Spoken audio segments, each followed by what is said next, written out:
بس دو قدم بہا تھا پین صورت حسین،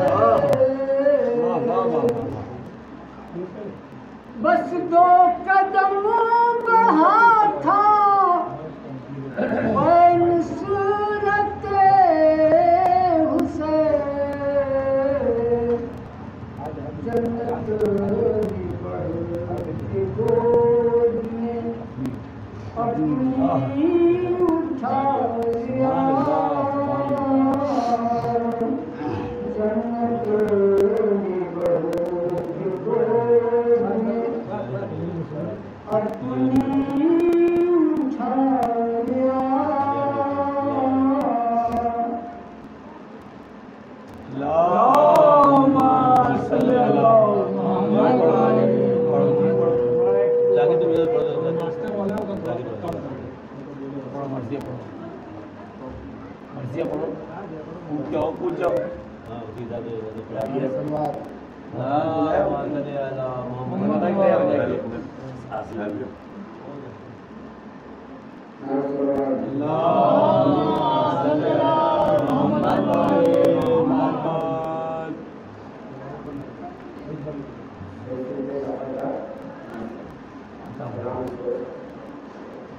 لاش اکبر کی جو مقتل سے اٹھا لائے حسین، لاش اکبر کی جو مقتل سے اٹھا لائے حسین، نوجوان کو صف اول سے اٹھا لائے حسین، چاند کو شام کے بادل سے اٹھا لائے حسین، جاں بلد شیر کو جنگل سے اٹھا لائے حسین، اور 20 لاشیں پہ سر آن کے لے جا بانو، چھد گیا برچھی سے اکبر کا کلیجہ بانو، چھد گیا برچھی سے اکبر کا کلیجہ بانو، اور دیکھ لے آخری دیدار پہ سر مرتا ہے، دیکھ لے آخری دیدار پہ سر مرتا ہے، سامنے آنکھوں کے یہ نور نظر مرتا ہے، اب کوئی دم میں تیرے رشک کمر مرتا ہے، منہ سے باہر ہے زبان تشنہ جگر مرتا ہے، دم ہے چھاتی میں رکا زخموں سے خون جاری ہے، شہر بانو تیرا گھر لٹنے کی تیاری ہے، شہر بانو تیرا گھر لٹنے کی تیاری ہے، پہنچی خیمے میں کئی حضرت میں یہ پردرد صدا، منتظر ہو گئے ناموں سے رسول دو خود قرار، کہا چل چل کے سکینہ نگے اے بھیا، فضا دوڑی سوئے در پھینک کے سر پر سے ردا، فضا دوڑی سوئے در پھینک کے سر پر سے ردا، پیٹتی زینب مستر نکل آئی باہر، بانو گھبرا کے کھلے سر نکل آئی باہر۔ اللہم صلی اللہ محمد وآل محمد۔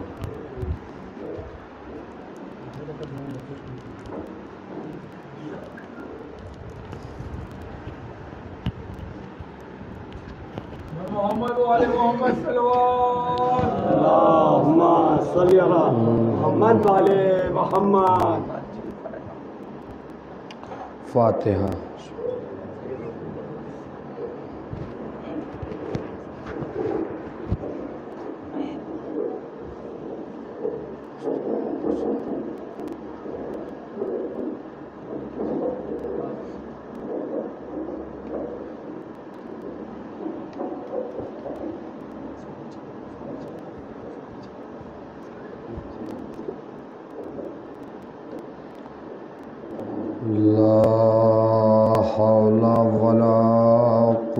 قوة إلا بالله العلي العظيم. أعوذ بالله من الشيطان الرجيم. بسم الله الرحمن الرحيم.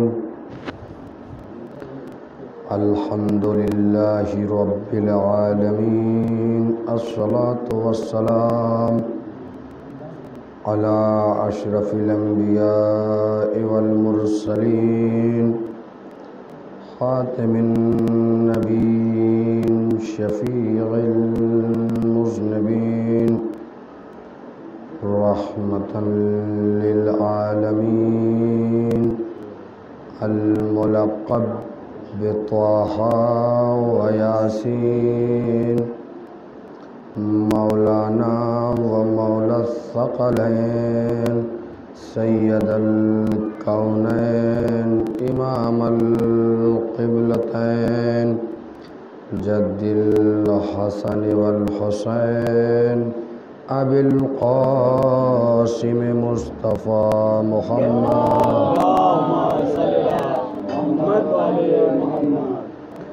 وأهل بيت الطيبين الطاهرين المعصومين المظلومين المنتجبين. إنما يريد الله ليذهب عنكم الرجس أهل البيت ويطهركم تطهيرا. اللهم صل على محمد وعلى محمد. ولعنة الله على أعدائهم أجمعين من يومنا هذا إلى قيام يوم الدين.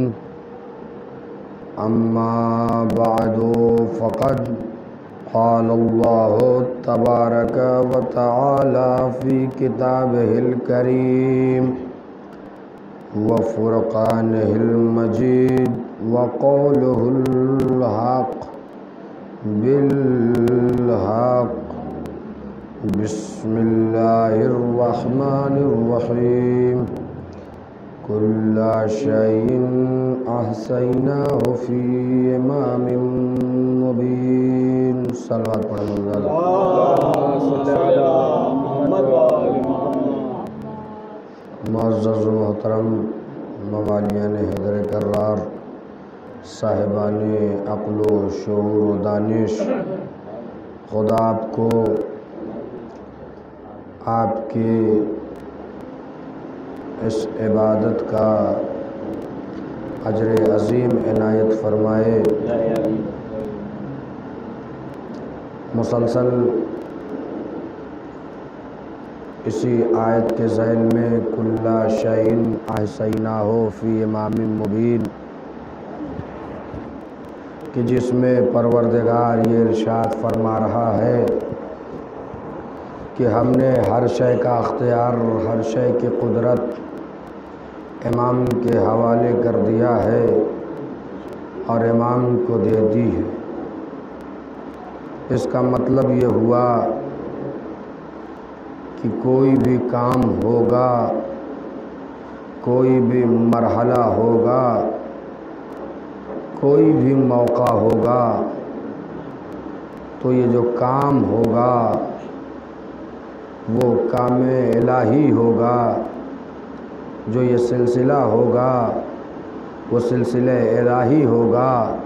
جو یہ ہدایت ہوگی وہ ہدایت الہی ہوگی. جس طریقے سے پیغمبر ختمی مرتبت نے مکے کی فرعونی فضا میں توحید کا پرچم لہرایا اور لوگوں کو اسلام کی طرف دعوت دیا. تاریخ یہ بتاتی ہے کہ جب پیغمبر ختمی مرتبت تبلیغ کرتے تھے تو ان پر لوگ ڈھیلے پھینکتے تھے، لوگ ان پر پتھر پھینکتے تھے، لوگ ان پر کوڑا پھینکتے تھے، لیکن جو محمد تھے وہ ذکر الہی اور تبلیغ الہی میں اس طریقے سے روا دوا تھے کہ ان کی کشتی جو تھی وہ سمندری طوفانوں سے نہیں ڈری، مکے کے کفاروں سے نہیں ڈری، بلکہ وہ ہمیشہ دین الہی کو بلند کرنے کے لیے راہ الہی پر گامزن رہے۔ دین الہی کو بلند کرنے کے لیے راہ الہی پر چلتے رہے تاکہ دنیا کو سعادت مل جائے، دنیا کے انسانوں کو ہدایت مل جائے۔ لیکن عزیزان گرامی، کبھی آپ یہ تاریخ اٹھائیے اور یہ دیکھیے کہ کبھی نے اپنی قوم کے لیے بد دعا کیا ہو، میرے اللہ اس پر عذاب نازل کر دے، اس پر فلاں چیز نازل کر دے، بلکہ ہمیشہ نبی نے یہ چاہا، ہمیشہ نبی نے یہ سوچا کہ ہماری قوم جو ہے ہم ان کے لیے رحمت بن کے آئے ہیں، تو ہماری رحمت کی وجہ سے یہ ہمیشہ ایسی طرف چلے کہ ان سے جو اندھیرا ہو کوسوں نظر آئے، برائیاں جدا نظر آئے، الگ نظر آئے۔ یہی وجہ ہے عزیزان گرامی کہ پورا دیار عرب شراب پیتا تھا، پورا دیار عرب، پورا مکہ کعبے کا برہنہ طواف کرتا تھا۔ شراب پینا تو دور کی بات، شراب سے نہاتے تھے، شراب سے غوطہ زن ہوتے تھے، لیکن ایک خاندان ابو طالب تھا جو شراب تو پینا دور دور کی بات ہے، کبھی اپنی آنکھوں سے شراب کو دیکھا تک نہیں تھا۔ تو میں یہ آپ کے خدمت میں عرض کروں آخر وجہ کیا تھی کہ پورا دیار عرب، پورا مکہ شراب پیتا تھا، لڑکیوں کو زندہ درگور کر دیا کرتا تھا، خانہ کعبہ کا برہنہ طواف کیا کرتا تھا، اور اس لیے وہ برہنہ طواف کرتے تھے۔ وہ یہ کہتے تھے کہ ہم نے گناہ کیا ہے، جن کپڑوں میں ہم نے گناہ کیا ہے، توجہ چاہ رہا ہوں، جن کپڑوں میں ہم نے گناہ کیا ہے، جب ہم خانہ کعبہ کے پاس آئیں گے، طواف کریں گے اور وہ کپڑا اتار دیں گے تو ہمارے گناہ دھل جائیں گے، ہمارے گناہ پاک ہو جائیں گے۔ ان کو یہ نہیں معلوم تھا گناہ لباس سے نہیں ہوتا ہے، گناہ انسانی بدن سے ہوتا ہے۔ لباس اتار دینے سے جسم پاک نہیں ہوتا ہے، اہل بیت کی محبت اور ذکر توحید لانے سے دل پاک ہوتا ہے۔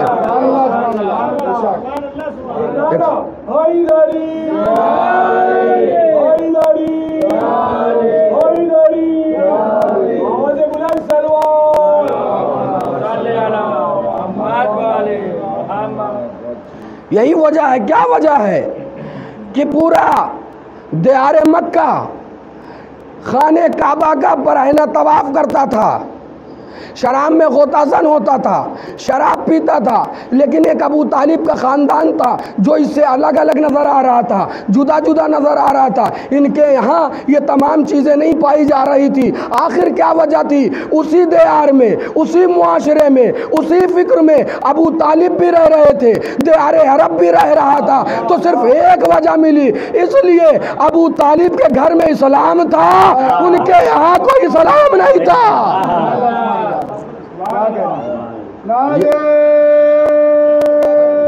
حیدری، نعرہ سلوات۔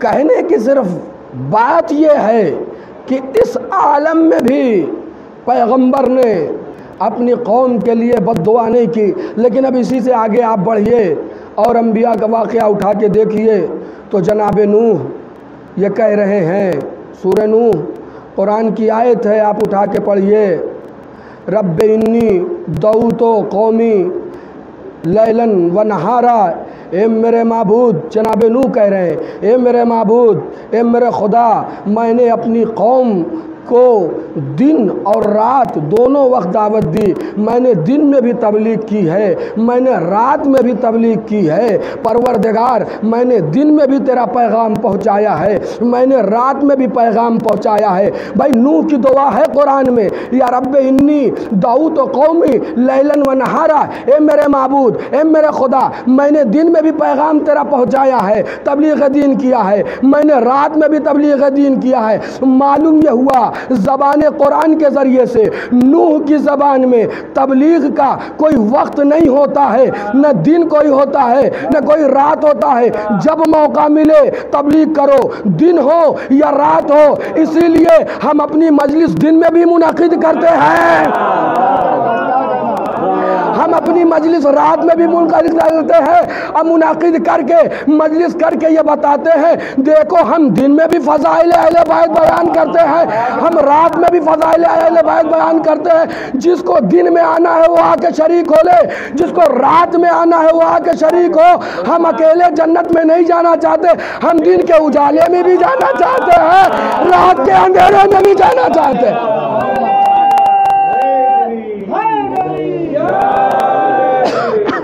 ایک صلوات پڑھے بلند آواز سے محمد والے۔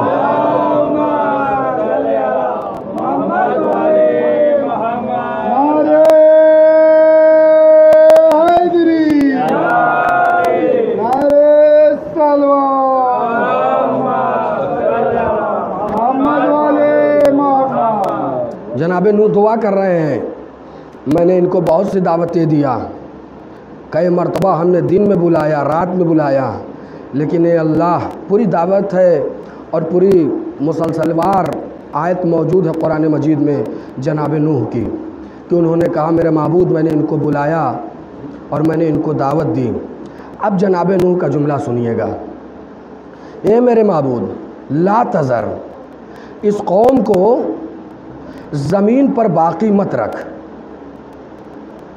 قرآن سنا رہا ہوں آپ کے سامنے، لا تذر، اس قوم کو اب زمین پر باقی نہ رکھ، اس لیے کہ میں نے دیکھ لیا ہے اس قوم میں اب کوئی مومن پیدا ہونے والا نہیں ہے۔ قرآن کی لفظیں ہیں کہ میں نے دیکھ لیا ہے کہ اب ان کو زمین پر زندہ رہنے کا حق نہیں ہے۔ بھائی قرآن کی آیت ہے کہ ان کو زمین پر زندہ رہنے کا حق نہیں ہے، اس لیے میں نے، ایک جملہ دیہات میں بولا جاتا ہے، میں نے ان کی نسلوں کو ٹٹول لیا ہے، میں نے ان کی نسلوں کو پہچان لیا ہے۔ اب ان کی نسل میں کوئی مومن نہیں ہوگا، اب ان کی نسل میں کوئی رائے ہدایت پر نہیں آئے گا۔ تو عزیزان گرامی، معلوم یہ ہوا کہ جناب نوح ہے جو دن کے اجالے میں یہ کہہ رہے ہیں پروردگار ہم نے ان کی نسلوں کو ٹٹول لیا ہے، ہم نے ان کی نسلوں کو جان لیا ہے کہ ان کی نسلوں میں کوئی مومن نہیں آنے والا ہے۔ یہ دن کے اجالے میں نوح کہہ رہے ہیں۔ ایک جنگ ہے جسے جنگ صفین کہا جاتا ہے، لیلۃ السریر، اس میں ایک شب ہے جسے لیلۃ السریر کہا جاتا ہے۔ اس لیلۃ السریر میں مولا متقیان جنگ کر رہے ہیں اور حملہ کر رہے ہیں۔ حملہ کرتے کرتے جب صبح کا وقت ہو گیا، جب صبح کا وقت آیا تو کشتہائے نجس گنے گئے تو مالک اشتر کا ایک کم تھا، مولا کا ایک زیادہ تھا۔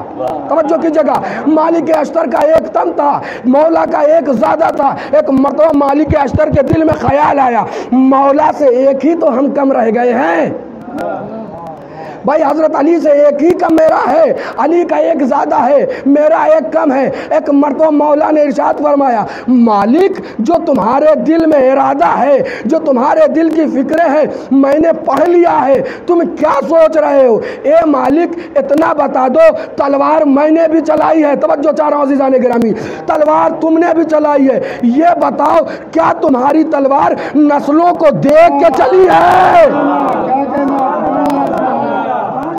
کیا تمہاری تلوار نسلوں کو دیکھ کے چلی ہے؟ کہا نہیں مولا، کہا جب میری تلوار چلتی، توجہ چاہ رہا ہوں عزیزان گرامی، جب میری تلوار چلتی تھی تو 69 پشت تک وہ دیکھتی تھی، اگر 69 پشت تک کوئی کافر رہتا تھا، کوئی ایک کا اس نسل میں، اس کافر کی نسل میں کوئی ایک مسلمان آنے والا رہتا تھا تو میں اسے چھوڑ دیتا تھا۔ تو مجھے کہنے دیجئے جو نوح کی دعا میں اثر ہے وہ علی کی تلوار میں اثر ہے۔ ایک صلوات پڑھے محمد و آل محمد پر۔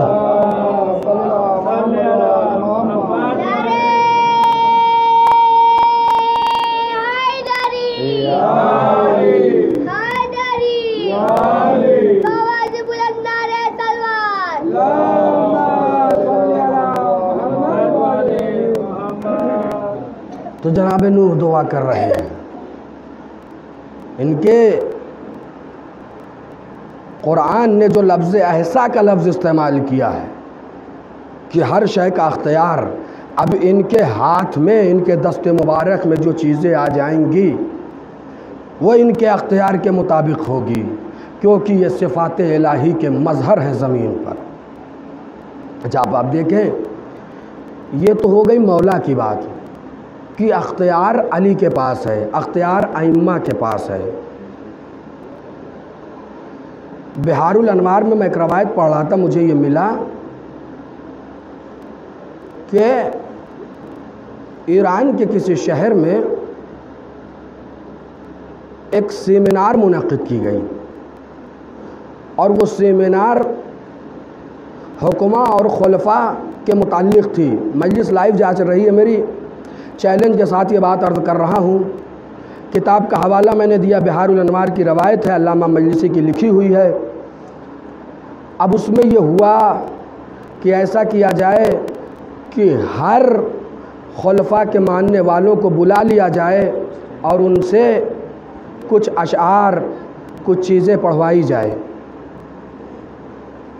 لیکن مدح کرنا کسی اور کی تھی، بلایا سب کو گیا. اب لوگ پریشان ہو گئے کہ دیکھیے اور لوگوں کی فضیلتیں تو ہیں، خیر ہیں جو ہیں بیان ہوگی، لیکن اس کے بعد علی کی اگر فضیلت بیان ہو گئی تو یہ پورا مجمع جو ہے وہ کہیں شیعہ نہ ہو جائے. تو یہ اس میں ترکیب یہ لگائی گئی کہ ایسا ہے کہ جو علی کی خلافت پر بولے گا اس کو وقت بڑا کم دے دیا جائے، وقت محدود دے دیا جائے، اور یہ کہا جائے کہ وقت نہیں ہے. اب پہلے تو یہ کہا گیا کہ 4 افراد 5 افراد بولیں گے، فضائل مولا بیان کریں گے، لیکن ان کو پھر ڈر ہوا کہ کہیں ایسا نہ ہو کہ ہمارا مقصد ختم ہو جائے، لہٰذا یہ کہا کہ صرف ایک آدمی فضائل علی پر بولے گا. جب فضائل علی پر بولنا شروع کیا تو اب جو اس چاہنے والے کو، توجہ کیجیے گا، جو موقع دیا جا رہا ہے وہ یہ کہہ رہا ہے کہ نماز مغرب سے کچھ منٹ پہلے، تاکہ نماز کا جب وقت ہو جائے گا اور سورج غروب ہو جائے گا، توجہ کیجیے گا، سورج غروب ہو جائے گا.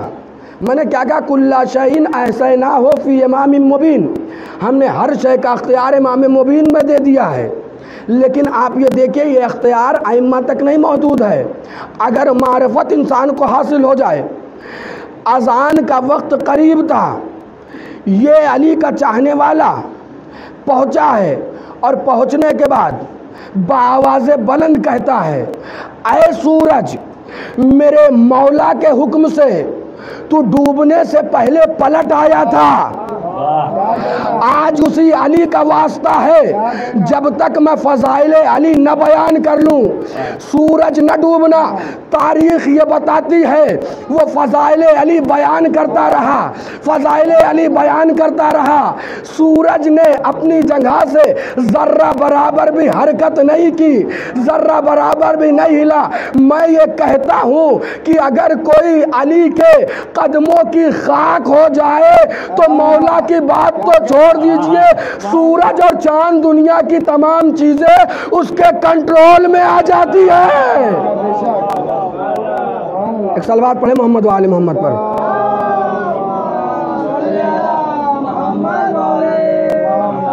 فضائل علی اس نے جس انداز سے بیان کرنا تھا بیان کیا، لیکن سورج غروب نہیں ہوا. کیوں؟ اس لیے کہ اسے معرفت حاصل تھی ائمہ کی. اور یہ ایک واقعہ نہیں ہے، اس طریقے کے ہزاروں واقعات سے روایت بھری پڑی ہے جو وقت نہیں میں یہاں پر بیان کر سکوں.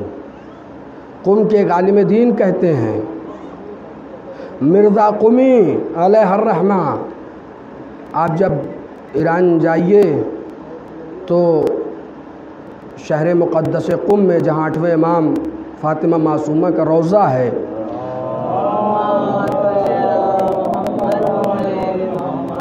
وہیں سے چند قدم مرزا قمی کی قبر ہے۔ ایک مرتبہ قم میں بارش نہیں ہو رہی تھی، لوگ پریشان کہ قم میں بارش نہیں ہو رہی ہے، بارش نہیں ہو رہی، کیا کیا جائے؟ تو طے یہ پایا کہ 40 علماء ایک ساتھ جمع ہوئے، عالم باعمل، اور انہوں نے اس میں سے 3 عالم کا انتخاب کیا اور کہا یہ تینوں عالم شہزادی کے چوکھٹ پر جائیں، شہزادی کے دروازے پر جائیں اور جا کر دعا کریں۔ 40 دن تک مسلسل وہ دعا کرتے رہے۔ 40ویں دن میں خواب میں، قبل اس کے کہ شہزادی آئیں، شہزادی خواب میں نہیں آئی بلکہ مرزا قمی ان عالم دین کے خواب میں آئے۔ ایک تبلیغی جملہ ہے، آپ جیسے سن لیجئے گا ویسے آپ کا شکریہ۔ آئے خواب میں، کہا سنو، ایک عالم دین کی میں بات بتا رہا ہوں، مجتہد کی بات بتا رہا ہوں، ائمہ کی تو دور کی بات ہے، سنو، بارش برسوانا، اولاد دینا، کسی مریض کو شفا دینا، شہزادی تک پہلے نہ جاؤ، اس سے پہلے میں خود دے سکتا ہوں۔ عالم دین کہہ رہے ہیں بارش برسوانا، بارش برسوانا، کسی بے اولاد کو اولاد دینا اور کسی مریض کو شفا دینا میں دے سکتا ہوں، اور شفاعت کرنا میں کرا سکتا ہوں۔ شفاعت مرحلہ تو بعد میں ائمہ کا آئے گا، پہلے علماء آپ کی شفاعت کرائیں گے۔ تو ان لوگوں نے کہا یہ آپ کو مقام ملا کہاں سے، یہ آپ کو مقام حاصل کہاں ہوا؟ کہا میں تعلیم حاصل کرنے کے ساتھ ساتھ کبھی کبھی شہزادی کے در پر جھاڑو لگا دیا کرتا تھا، شہزادی کے در پہ جھاڑو لگا دیا کرتا تھا۔ اس جھاڑو کی فضیلت سے آج مجھے شہزادی نے وہ چیز عطا کر دی ہے کہ میں بارش بھی برسوا سکتا ہوں، بے اولاد کو اولاد بھی دے سکتا ہوں، مریض کو شفا بھی دے سکتا ہوں، شفاعت بھی کرا سکتا ہوں۔ لہٰذا اگر مجلس حسین میں کوئی شخص آتا ہے، کسی کی چپل سیدھی کر دے، کسی کو گھر تک پہنچا دے، دیکھیں ایسا نہیں ہونا چاہیے کہ ایک ضعیف ہو کہیں بیٹا ہمیں گھر تک پہنچا دو، سن کے انسن بن جائے، ہاں ہم گھر تک پہنچائیں گے، ہمارے ذمہ دوسرا کام ہے۔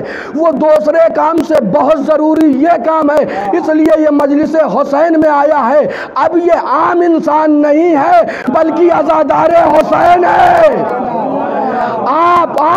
ہم تمام حضرات ہماری یہ ذمہ داریاں ہیں کہ انسان کی شخصیت پر مت جائیے گا، صرف اتنا جائیے گا، اتنا سوچئے گا یہ کام اس شخص کا نہیں کر رہے ہیں بلکہ عزادار حسین کے کر رہے ہیں۔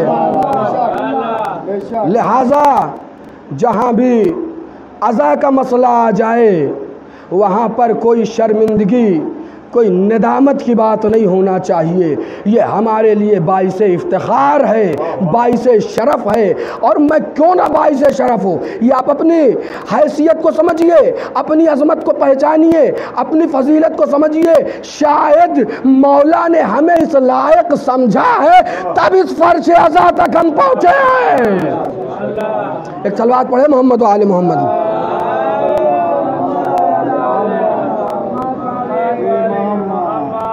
لہٰذا اپنے ذہنوں میں یہ بات بسا لیجئے کہ اگر ہمارے بزرگ مجلس تک نہیں آ سکتے ہیں اور آپ کی مدد سے وہ مجلس تک آئیں گے تو اس کا اجر بڑا عظیم ہے۔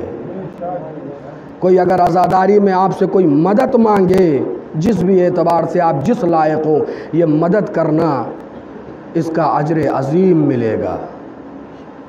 ہاں عزیزان گرامی، یہی سب اخلاقیات بچانے کے لیے، تاکہ نانا نے جو کاوشیں اور محنت مکے کی فضا میں پھیلائی تھی اور جو تبلیغ دین کی تھی وہ تبلیغ باقی رہے، اور اسی کو بچانے کے لیے امام حسین عالی مقام نے مدینہ چھوڑا اور مکے کا رخ کیا، مکے سے حج کو عمرے میں بدل کر پھر کربلا کی طرف آ گئے۔ عزیزان گرامی، میں نے عرض کیا آپ کی خدمت میں، یہ جو کربلا ہے یہ کوئی واقعہ نہیں ہے، بلکہ ایک ثقافت ہے، ایک تمدن ہے، ایک تہذیب ہے۔ امام حسین علی مقام جب کربلا میں آئے تو آپ کو تمام واقعات آپ نے سنا ہے اور آپ کے نظروں کے سامنے ہیں۔ خیمے کے سامنے، فرات کے سامنے خیمہ نصب کیا، لیکن وہاں سے خیمہ ہٹا دیا گیا اور حسین پر پانی بند کر دیا۔ حسین کے چھوٹے چھوٹے بچے جا بلب ہو گئے، پیاس سے التش کی صدائیں بلند کرنے لگے۔ عزیزان گرامی، ایک ظریف نقطہ ہے مصاحب کا جو آپ کو اس طرف لے جانا چاہتا ہوں۔ تصور شرط ہے، انشاءاللہ آپ کی آنکھیں اشک بار ہوں گی۔ اسلام میں قربانی کے 3 طریقے ہیں۔ ایک طریقہ یہ ہے کہ مچھلی کو پانی سے نکالا جاتا ہے، جب مچھلی کو پانی سے نکالا جائے تو زندہ نکالا جائے، ایک مچھلی کا ذبیحہ یہ ہے۔ دوسرا ذبیحہ یہ ہے کہ چھری سے، تیز چھری سے جانور کو ذبح کیا جائے، دوسرا طریقہ یہ ہے۔ تیسرا طریقہ ہے اونٹ کو نہر کیا جاتا ہے تو وہ نیزہ مار کر یا تیر چبھو کے اونٹ کو نہر کیا جاتا ہے۔ 3 طریقے قربانی کے ہیں۔ اچھا، جب مچھلی کو آپ نے دیکھا ہوگا، بس میں احساس کرا رہا ہوں، انشاءاللہ بہت روئیں گے۔ جب مچھلی کو پانی سے باہر نکال دیجئے تو پہلے پانی سے جب نکلتی ہے تو بہت تڑپتی ہے، بہت تڑپتی ہے، بہت تڑپتی ہے۔ تڑپنے کے بعد جب تھک جاتی ہے تو کبھی دائیں کروٹ، کبھی بائیں کروٹ، کبھی دائیں کروٹ، کبھی بائیں کروٹ، اور جب دائیں بائیں کروٹ ہوتے ہوتے تھک جاتی ہے تو آپ نے دیکھا ہوگا وہ مچھلی اب کیا کرتی ہے، صرف منہ کو بند کرتی ہے، منہ کھولتی ہے، منہ بند کرتی ہے، منہ کھولتی ہے۔ شب عاشور جناب سکینہ جناب علی اصغر کے جھولے کے پاس آئی تو کیا دیکھا، علی اصغر پیاس کی شدت سے تڑپ رہے ہیں، جھولے میں علی اصغر تڑپ رہے ہیں۔ ارے کچھ دیر کے بعد پھر جب جناب سکینہ قائم پر پاس آئی ہیں علی اصغر کے تو کیا دیکھا ہے، علی اصغر تڑپتے تڑپتے جب تھک گئے ہیں تو کبھی دائیں کروٹ، کبھی بائیں کروٹ، کبھی دائیں کروٹ، کبھی بائیں کروٹ۔ ہاں عزیزان گرامی، اسی اثنا میں صبح کا وقت ہو گیا۔ اب جب سکینہ آئی تو ایسا لگا کہ میرا بھیا مر گیا ہے، لیکن جب غور سے دیکھا تو کیا دیکھا، پیاس کی شدت سے علی اصغر کبھی منہ بند کر رہے ہیں، کبھی منہ کھول رہے ہیں، کبھی منہ بند کر رہے ہیں، کبھی منہ کھول رہے ہیں۔ ہاں عزیزان گرامی، پیاس کی ایک شدت جناب علی اصغر پہ یہ طاری ہوئی۔ دوسرا طریقہ جو یہ ہے وہ اونٹ کو نہر کیا جاتا ہے، نیزہ مار کے یا 3 پھال کے تیر سے اونٹ پہ چبھویا جاتا اور وہ نہر کیا جاتا ہے۔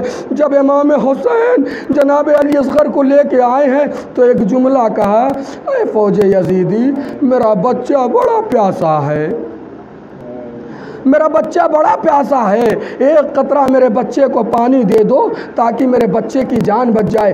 حسین کا جملہ سنیے، یہ جملہ سننے کے لیے نہیں ہے، آپ کی آنکھیں انشاءاللہ اشک بار ہوگی۔ امام حسین کیا کہہ رہے ہیں، اے ظالمو، اے فوج یزیدی، اگر تم کو لگتا ہے کہ حسین اس کے بہانے اپنے پانی مانگ رہا ہے تو ایسا نہیں ہے، آؤ تم اپنے ہاتھ سے میرے لال کو پانی پلا دو۔ لیکن تاریخ یہ بتاتی ہے جیسے امام حسین نے ابا کا دامن ہٹا کر زمین کربلا پہ جناب علی اصغر کو لٹایا ہے نا، زمین اتنی تپ رہی تھی، ارے بچہ وہاں دل ملانے لگا، فوراً حسین نے اپنی آغوش میں اٹھا لیا، ارے وہ تیر جس سے اونٹ کو نہر کیا جاتا ہے اس نے اپنے چلوے کمان میں جوڑا، علی اصغر کے گلو کا نشانہ لیا، ہائے علی اصغر شہید ہو گئے۔